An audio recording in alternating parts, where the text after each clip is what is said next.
जय श्री कृष्ण दर्शकों। आज मैं आपको सोमवार व्रत कथा सुनाऊंगी। आप ध्यान से सुनिए।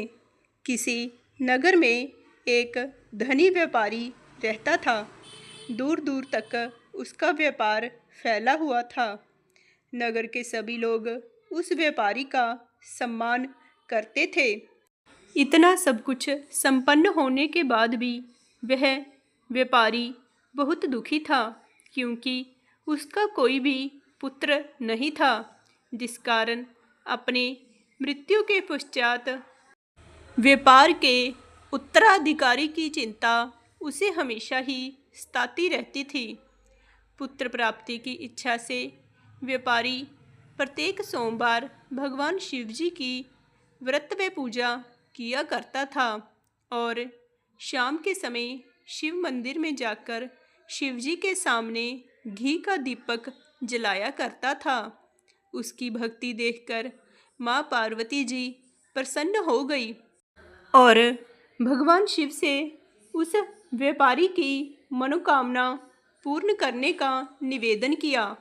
भगवान शिव बोले, इस संसार में सबको उसके कर्म के अनुसार ही फल की प्राप्ति होती है।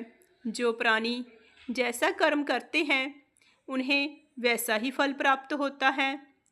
शिव जी के द्वारा समझाने के बावजूद माँ पार्वती नहीं मानी और उस व्यापारी की मनोकामना की पूर्ति के लिए भगवान भोलेनाथ से बार बार अनुरोध करने लगी।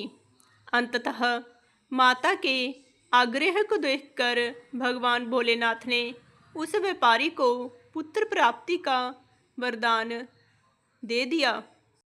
वरदान देने के पश्चात भोलेनाथ माँ पार्वती से बोले, आपके आग्रह पर मैंने पुत्र प्राप्ति का वरदान तो दे दिया, परंतु इसका यह पुत्र 16 वर्ष से अधिक समय तक जीवित नहीं रहेगा।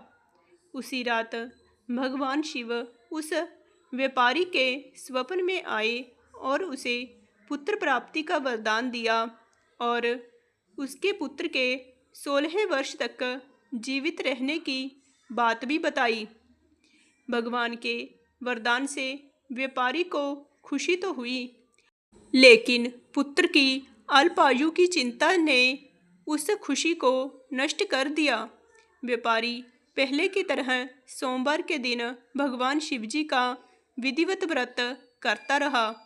कुछ महीनों के बाद उसके घर एक अति सुंदर बालक ने जन्म लिया और घर में खुशियां ही खुशियां भर गई। बहुत धूमधाम से पुत्र जन्म का समारोह मनाया गया, परंतु व्यापारी को पुत्र जन्म की अधिक खुशी नहीं हुई, क्योंकि उसे पुत्र की अल्प आयु के रहस्य का पता था। जब पुत्र 12 वर्ष का हुआ तो व्यापारी ने उसे उसके मामा के साथ पढ़ने के लिए वाराणसी भेज दिया।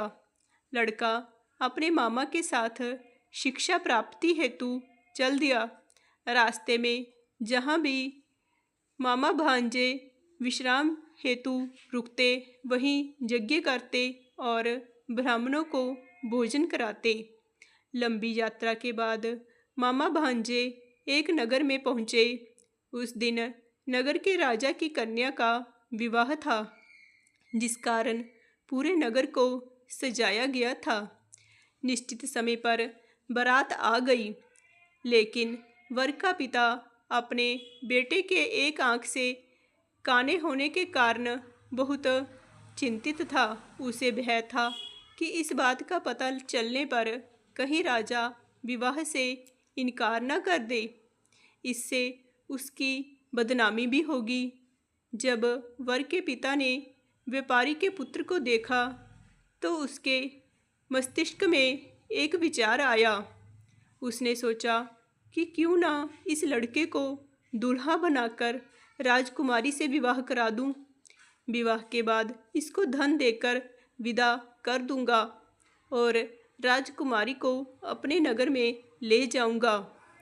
वर के पिता ने लड़के के मामा से इस संबंध में बात की।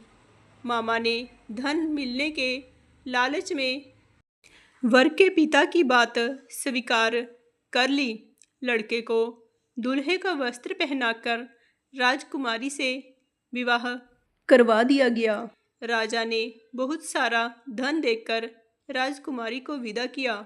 शादी के बाद लड़का जब राजकुमारी के साथ लौट रहा था तो वह सच नहीं छिपा सका और उसने राजकुमारी के ओढ़नी पर लिख दिया, राजकुमारी, तुम्हारा विवाह मेरे साथ हुआ था। मैं तो वाराणसी पढ़ने के लिए जा रहा हूँ और अब तुम्हें जिस नवयुवक की पत्नी बनना पड़ेगा वह कान्हा है। जब राजकुमारी ने अपनी ओढ़नी पर लिखा हुआ पढ़ा तो उसने काने लड़के के साथ जाने से इनकार कर दिया। राजा को जब ये सब बातें पता लगी तो उसने राजकुमारी को महल में ही रख लिया। उधर वह व्यापारी का लड़का अपने मामा के साथ वाराणसी पहुंच गया और गुरुकुल में पढ़ना शुरू कर दिया। जब उसकी आयु 16 वर्ष की हुई तो उसने यज्ञ किया। यज्ञ की समाप्ति पर ब्राह्मणों को भोजन कराया और खूब अन्न वस्त्र दान किए। रात को जब वह अपने शयन कक्ष में सो गया, शिवजी के वरदान के अनुसार शयन अवस्था में ही उसके प्राण पखेरु उड़ गए। सूर्य उदय पर मामा मृत भांजे को देखकर रोने पीटने लगा।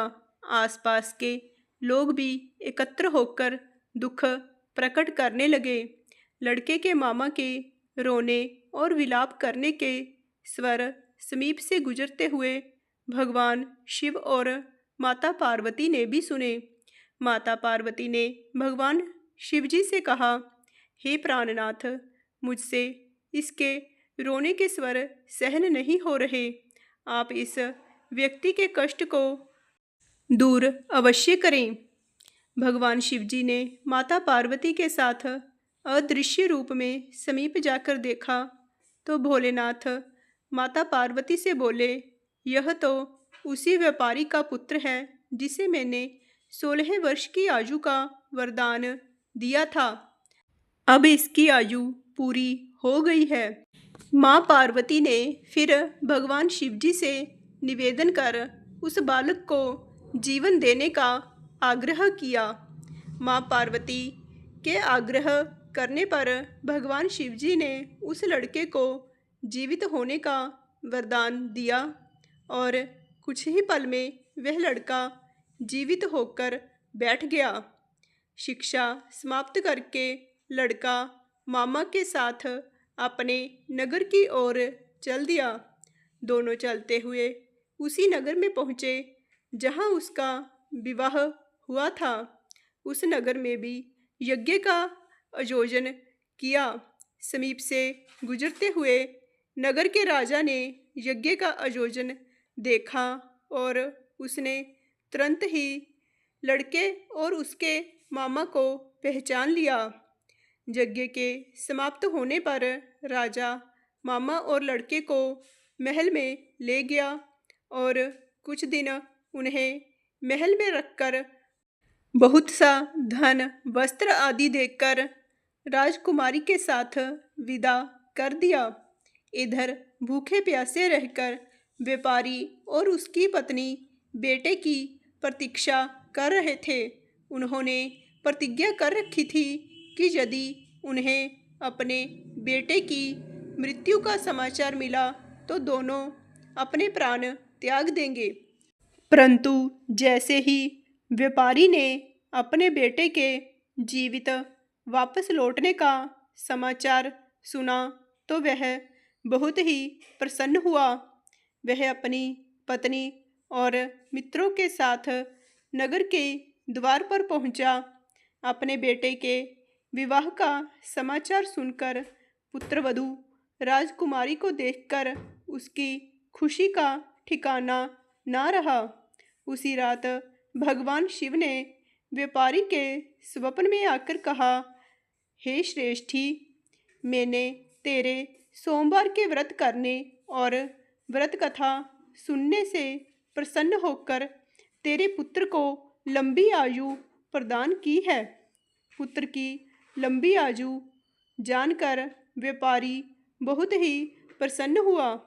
शिव भक्त होने तथा सोमवार का व्रत करने से व्यापारी की सभी मनोकामनाएं पूर्ण हुई।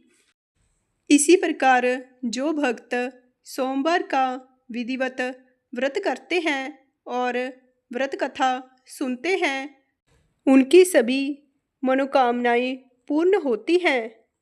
जय भोलेनाथ, जय माता पार्वती, जय श्री कृष्ण।